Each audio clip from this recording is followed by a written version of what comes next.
Le Hamas fait partie de l'axe mené par l'Iran, et l'Iran fait partie intégrante de ce qui est en train de se passer. C'est dans leur intérêt de déstabiliser le Moyen-Orient et de faire dérailler les efforts visant à normaliser les relations avec l'Arabie Saoudite et d'autres pays dans la région.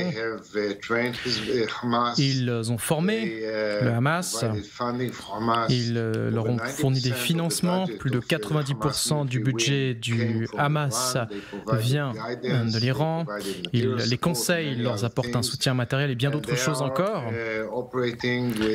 Ils travaillent également avec d'autres intermédiaires, d'autres proxys, les Houthis au Yémen, également d'autres personnes en Syrie, en Irak, donc tout l'axe. Donc il faut bien comprendre que l'Iran joue un rôle crucial en coulisses. Et donc, tous les pays comme Israël et d'autres qui recherchent la stabilité doivent contrecarrer les projets iraniens. Monsieur l'ambassadeur, votre ambassade a fait le tweet, peut-être un des tweets les plus inouïs de toute l'histoire de Twitter. J'aimerais qu'on le voie parce qu'il est vraiment sidérant par la clarté du message, du face-à-face entre vous et l'Iran. Je vois que votre sourire qui s'esquisse sur votre visage. Effectivement, le monde entier a regardé ce tweet de manière sidérée.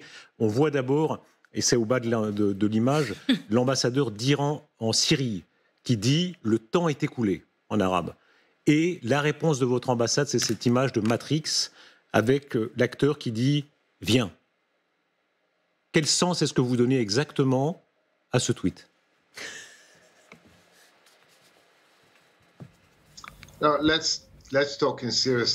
Alors, parlons plus sérieusement. Je vais essayer d'expliquer en termes stratégiques. Nous sommes en train de lutter de riposter contre le Hamas qui a qui a perpétré des atrocités et mené une guerre totale contre Israël.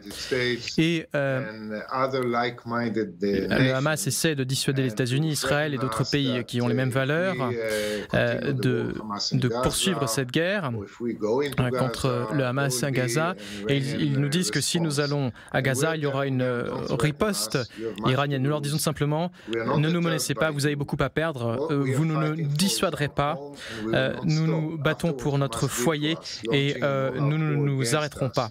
Ne lancez pas de guerre totale contre nous. Vous êtes venus dans nos communautés, vous avez massacré plus de 1000 personnes, vous avez kidnappé plus de 200 personnes, dont des femmes, des enfants, peut-être même des rescapés de la Shoah. Nous allons détruire la machine de guerre du Hamas et nous ne nous laisserons pas dissuader par l'Iran. Et si vous essayez de rentrer dans cette guerre, vous allez en payer le prix. Vous rappelez la mémoire de la Shoah. Je suis frappé d'entendre le nombre d'Israéliens, les officiels, mais aussi monsieur et madame tout le monde, disant « nous avons un sentiment existentiel ». À nouveau, l'idée que l'existence d'Israël peut être menacée.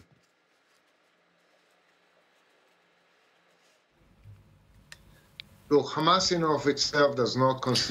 savez, le Hamas en tant que tel ne constitue pas de menace existentielle pour Israël. Bien entendu, ils recherchent la destruction. Notre destruction, c'est leur idéologie et c'est sérieux. Ils le pensent vraiment, ce n'est pas de la rhétorique.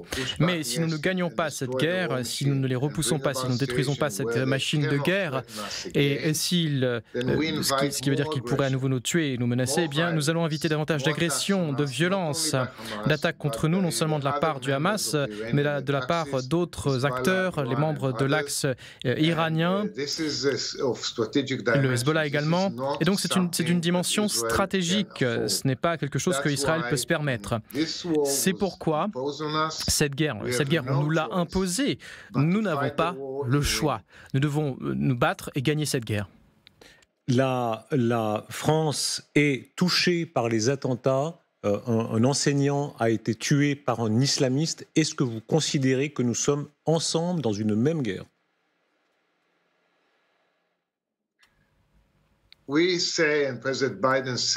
Nous avons dit, le président Biden l'a dit très clairement, que le Hamas est comme l'État islamique à certains égards, et c'est même plus que l'État islamique. Alors je ne vais pas développer ce point, mais nous parlons de terroristes, nous avons vu des atrocités, il y a des gens qui ont été décapités, des femmes qui ont été violées, des gens qui ont été brûlés à vif, nous avons vu des terroristes qui finalement s'inspirent de l'État islamique.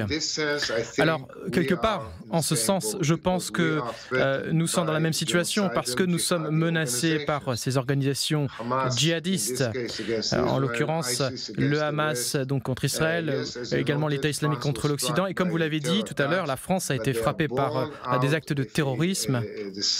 Mais ce sont les mêmes branches, les branches de la même idéologie, c'est ça qu'il faut comprendre. Votre famille est liée à l'histoire d'Israël. Vous êtes fils de président d'Israël, frère de l'actuel président d'Israël. Vous étiez général vous-même, n'est-ce pas? Yes, that's correct. Oui, c'est exact. Général dans quelle fonction?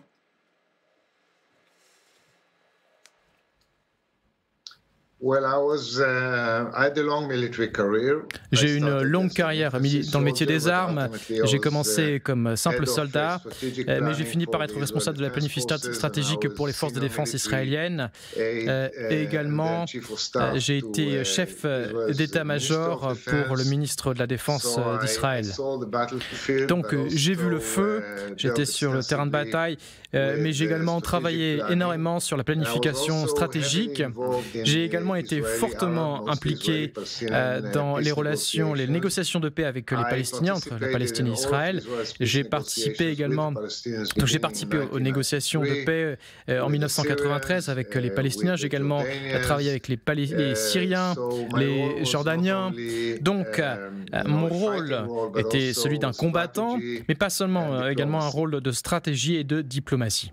Aujourd'hui, est-ce qu'il faut vivre avec l'idée, pour vous, Israéliens, que beaucoup d'Israéliens vont mourir, qu'il y a un sacrifice? On va parler dans un instant de l'opération militaire qui est en train de monter en force, que beaucoup d'Israéliens mourront à Gaza.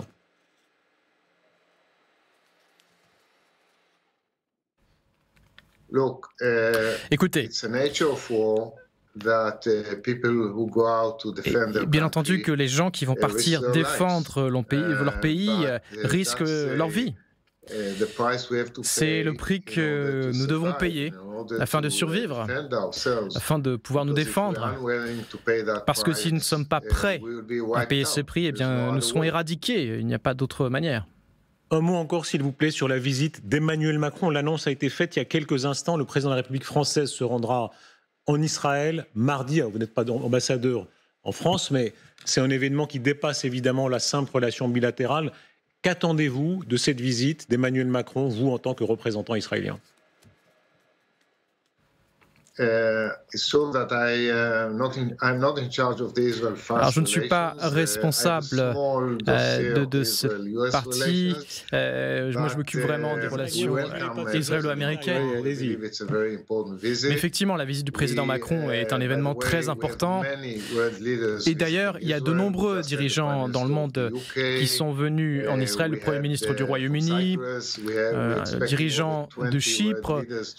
Nous attendons à ce que plus de 20 dirigeants viennent dans un avenir proche. Pour nous, c'est une démonstration forte de solidarité envers Israël, un moment très important.